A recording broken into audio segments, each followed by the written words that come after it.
Kuphuma isidumbu kasaziwayo wohlelo uthando nesithembu. Ngiqale ngikubingelele ngikwamukele le channel eMaswidi Yona Production. Okubingelelayo umxolisi umfana kaDlomo. Uma ngabe uyaqala ukufika le channel, cela ukuthi kwenzele isiqiniseko sokuthi uqofa subscribe maqedwe bale video, ushaye like bese ke uyakhomenta kulolu daba lwanamhlanje.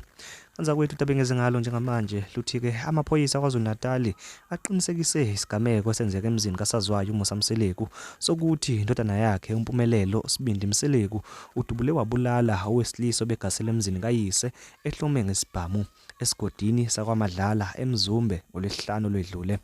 Udaba lwesigameko lusabalala ezinkundleni zokuxhumana kwavela izinsolo ezahlukene njengoba kunabanye abasola sengathi umufi ubengazile ngokubi ubengazile ukuzogqekeza kodwa ubefuna uMseleku.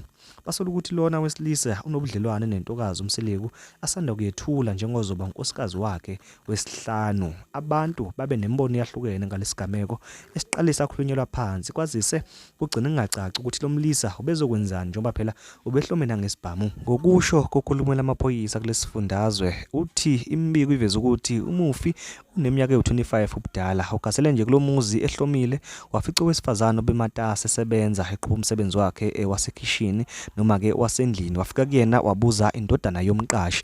Lona wesifazane ubese heyiza ke memeza emva kwalapho nokuyilapho kube sekuqhamuka khona indodana yomqashi yena uSibindi wabeke semdubula. Kuchaza ke ukolonel okhulumela amaphoyisa kwaZulu-Natal othe amaphoyisa aphenye icala lokuzama ukugqekeza abeke esevula idokodo lophenyo ngokubulawa kwalomlisa.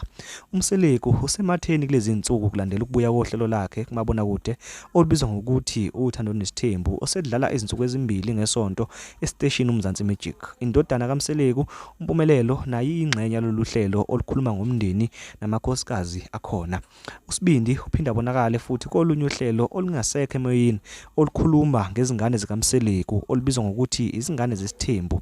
Okuthiwa ke uMseleku uye wathintwa ngoWhatsApp ezama ukubuzwa ke ngalolu daba wakhombisa okukhulu ukushaqeka ukuthi hawu intatheli yajike yabuza yena ekubeni ibizama ukwenza udaba futhi ifuna ukulenza ngaye kodwa yonke imininingwane ibuzwa kuyena. Ubeka intatheli siqhubeka ke nokumfaka imibuzo kodwa kunalokho uphinde waveza ukuthi ke yena akazilutho njengoba ke kade engekho kuloya muzi. Ngokuqhubeka ke kophenyo lenziwayo ngalolu daba kuphinde kwavela ukuthi ke uSibindi yena lo oyindodana kaMseleku unenkampani yama security ebizwa ngokuthi ke iSibindi Security Services. Kwaphinde ke kwasekusola nokuthi kungenzeka ukuthi usebenzise esinye sezibhamu zakhe ezingaphansi kwalenkampani ukudubula ke lo mufi okugcina engavelanga ukuthi ungakuphi nendawo kanti futhi behambisana nobani ukuhlasela kulomuzi. Uma kukhona ama developments amasha ngalolu daba ngizokwenza isiqiniseko sokuthi ngikubuyela nawo. Engicela kuwena ukuthi ungenze isiqiniseko sokuthi uyasubscribe, uyalike futhi uyakhomenta sidibane na kwi video landelayo. Ngiyabonga.